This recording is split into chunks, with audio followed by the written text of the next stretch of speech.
Hey everybody, it's Jason Blaha here. You guys know what time it is. Time for another coaching client lesson update. And for those of you who like these type of videos, please remember to click like down below. Help me keep the likes higher than the dislikes. And we're going to keep this series going because it's been very popular. People have enjoyed it. Even my clients enjoy it because they seem to get mentioned sometimes with something that they've done, like, oh yeah, that one was me. And sometimes it's funny, two of them will say that one was me because it was both of them.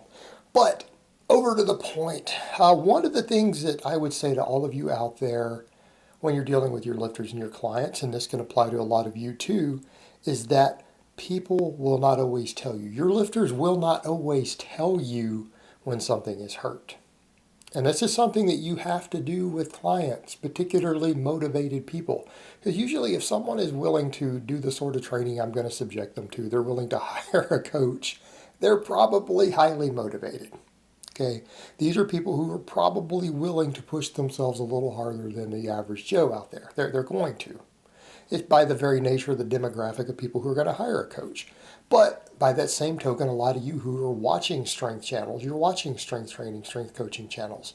And that is what this is. By the way, I don't care when people come in and they'll say bodybuilding stuff. Be like, oh, you look terrible for a bodybuilder. This isn't a bodybuilding channel. This is not the place for you. This is for people who want to get strong. Okay. Now, you might be a bodybuilder who says, well, I want to get strong. Well, then come on in. You're welcome here. But I'm not concerned with the other stuff. This is about strength, fitness, athleticism. It's what we care about here. We want to get strong, and we want to stay strong for life, right? This is the channel for people who say, when I'm 60 years old, I want to deadlift 500 pounds. Okay? This is where you want to be. So, over to the point with clients like that. They're going to tend to push themselves. And the audience here are probably going to push themselves a little harder than average because most of you are out there doing heavy deadlifts, heavy squats, heavy benching, overhead pressing. A lot of you guys care about stuff like your max chin up, and I get that. That's a viable lift. Viable lift to get strong on. So people push themselves harder than average. The problem you have is that a lot of them will not tell you. And that's one of the things that I try to instill in my guys. And it's something that with each new person I have to go through and realize that some of these people will not tell you when something hurts.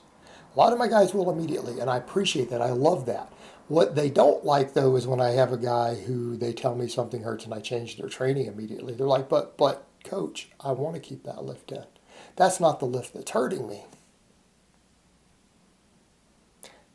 Because they don't realize what's causing the inflammation or the pain. And the ones that I get have definitely had elbows tendonitis. Okay. Interestingly enough, when my guys get elbow tendonitis, they'll mention the exercise that it comes out on. When I'm closed grip bench pressing, I really feel it, but it's not the closed grip bench press causing it.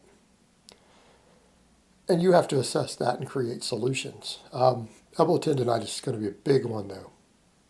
Big one. Extremely common when you're strength training people. Probably the number one I get that I have to deal with. Low back pain. Hamstring, where their hamstring inserts the glute.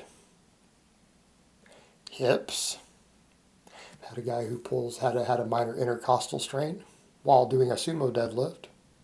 But guys who get pain in the middle of the sternum.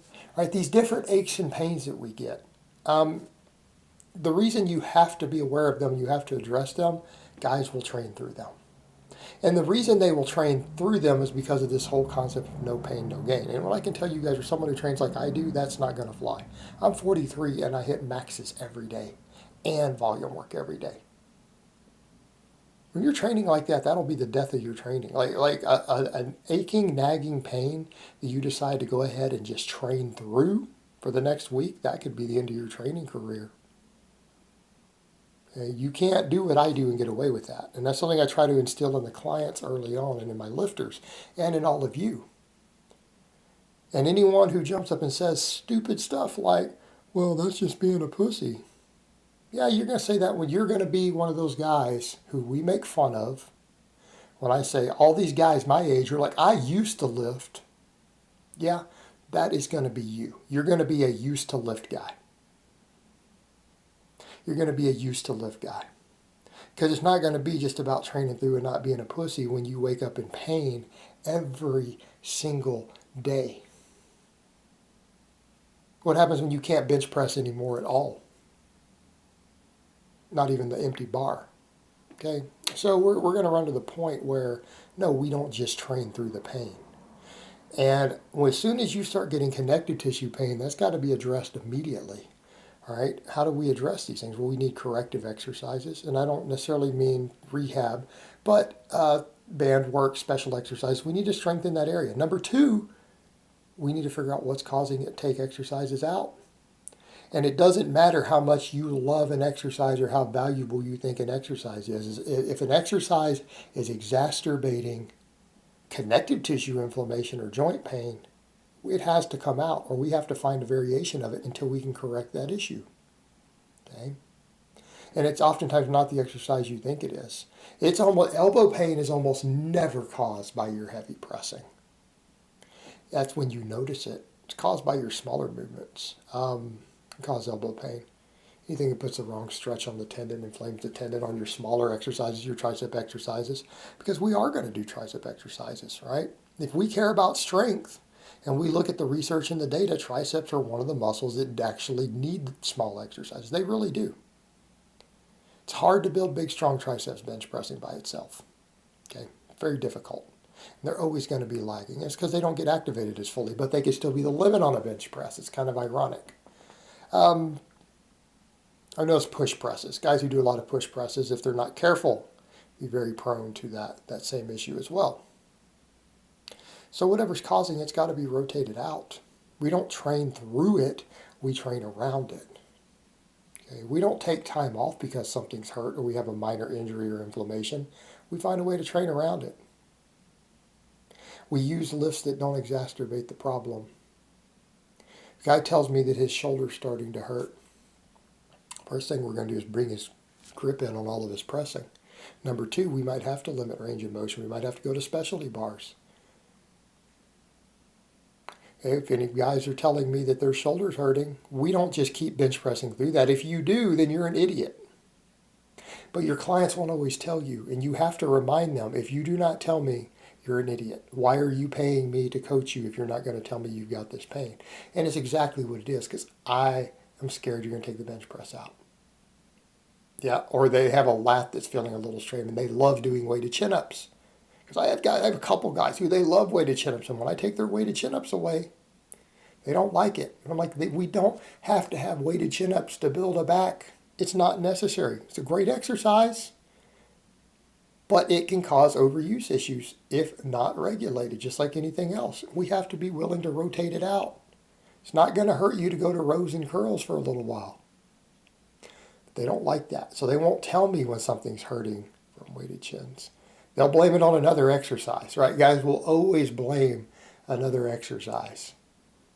I think it's my deadlifts doing it. No, it's not. Especially when you look at their loading on their deadlifts. They don't do any real heavy pulling if they're in that phase. Weighted chin-ups. I've taken weighted chin-ups out of two of my guys. They don't like that. So they don't always want to tell you what lift's causing it. And you have to make them do it. They don't want to tell you that they're having the issue because they're scared you're going to take an exercise away that they like. But we come over to the point. That comes back to that mentality of we have exercises that we care about so much that we're emotionally invested in that we don't want to lose those exercises. So we're just like, I'll just train through the pain. Maybe it'll go away. Now, we can be injury-free for life. You can get brutally strong. Guys, you can get a 600-pound squat and never get hurt. Okay? Can happen. But that is not how you achieve it. I can tell you the people with that mentality are not the ones who are likely to achieve that goal. You have to be willing to rotate exercises out. If they're causing overuse issues, you have to be willing to rotate them out and find substitutes. Because you still need to train every muscle in your body. Okay? But you've got to be willing to rotate exercises out, and you have to look at, is there supplemental lifts I can do to help this area heal, to strengthen this area, to help with blood flow? Do I need to build work capacity? Do I have tendons I need to build up in that area? The muscles just need to get stronger. You have to be willing to rotate exercises that are contributing to overuse, tendonitis, things like that. You have to. If you're going to be in this for the long haul. Because we see a whole lot of guys busted up. How many guys do you guys see in their 40s like me, who are even on YouTube and other stuff, they are busted up. They can't lift heavy because they don't know this stuff. They didn't pay attention, and they still don't seem to know it. They blame it on heavy lifting. Oh, it's because I benched 300 pounds. Okay, you shouldn't get hurt benching 300 pounds, ever. Should never get hurt doing a 500-pound deadlift. Okay, these are not heavy enough weights that this is a real issue. Your training is bad. Your training is bad if you're getting hurt with these sort of weights. That's not from lifting heavy, because that's not heavy. When we say heavy lifting, we're talking 500-pound benches, 800-pound deadlifts. Okay, you get to that point, injuries can happen sometimes in the best of environments. If you get hurt benching 300 pounds or deadlifting 500 pounds, your training is bad. You don't pay attention to your body. You don't pay attention to muscle balance. You haven't built connective tissue. Injuries should not happen. And I'm not saying they can't, but people also win the lottery and people get struck by lightning. It's extremely unlikely. It's like 1,000,000 to 1. If you do, you've done something usually stupid. It's not normal. So we come over to the point. You have to rotate this stuff out. And you have to be willing to. My guys get shoulder pain. I'm going to take their bench press away. I'm going to put them on a floor press. We're going to adjust grip width. We're going to address where they're touching the bar on their chest. Because we shouldn't have shoulder pain. And if anything, longevity in the game, shoulder pain is your big one. Right? People say, what about low back? If you're getting low back pain, you don't know how to train. Like if you're getting low back pain, you are weak. That is not normal. Low back pain doesn't happen from a 500-pound deadlift for strong people. You have weak abs, you have weak back, or you have weak hamstrings. You have a muscle weakness causing that. You're weak. You need to build those areas up. You need to build work capacity, your low back. Shoulders are a big deal. Okay, shoulders are a big one. Your shoulder health is everything. And the further you get into training, maintaining proper shoulder health is going to be your life or death. That's going to be life or death of your training right there. You don't play with that. You don't play with that. You bring your grip in an inch on your pressing, guys. Bring it in an inch. Pay attention to what barbells you use. Use specialty bars. Do whatever you do to have to maintain shoulder health. That's a big one. But guys, I want to tell you, and it's not just my clients, it's a lot of you out there. You guys have to pay attention. If something hurts, you better figure out why. You better be rotating exercises out. You don't train through the pain. Stupidest thing you could do. And you damn sure don't tell your coach when something hurts. You wait a week to tell them. If you wait a week to tell your coach that something hurts, you shouldn't be upset when he cusses you out. Because you kind of earned it. You deserve it. You got it coming. You know better than that. It's just the way it is. All right, guys, well, that's really all I have to say on that today. I hope it's been informative, and I will talk to you guys next time.